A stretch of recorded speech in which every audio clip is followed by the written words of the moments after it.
Mga mag-aaral sa Pasukin, Ilocos Norte nagtagisan sa pagluluto ng mga putahing Ilocano. Tunghayan sa report.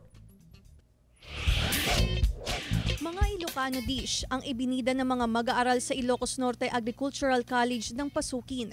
Bukod sa pasarapan, pagandahan din sa presentasyon ng mga pagkain. Hindi mawawala ang dinengdeng at native tinola.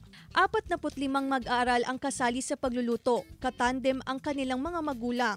Gaya ng grade 7 na si John Mark at nanay na si Judilyn. Yung hindi namin yung manalo, pero yung experience ba, yung banding naming mag-ina. Yan po, yung main reason po. Pero syempre, kung mananalo, extra na yun, blessing na yun. Ito po yung una na success. Talagang pinaha-highlight po kasi yung mga dishes ng mga ka-Ilocanuan na kung saan talagang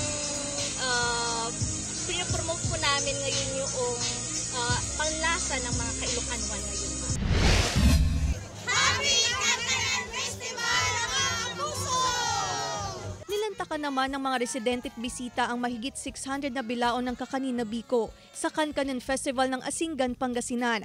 Iba-iba man ang kanilang bersyon sa pagluluto ng biko, may puno ng latik, may ilang sagana sa gata. Iisa lang ang kanilang mithiin, ang maipamalas ang pagkakabuklod at pagkakaisa ng komunidad. Bali, pangatlo lang ma'am nitong matikmang ko. Ayos din. Tama-tama rin ang lasa. Oo, masarap talaga.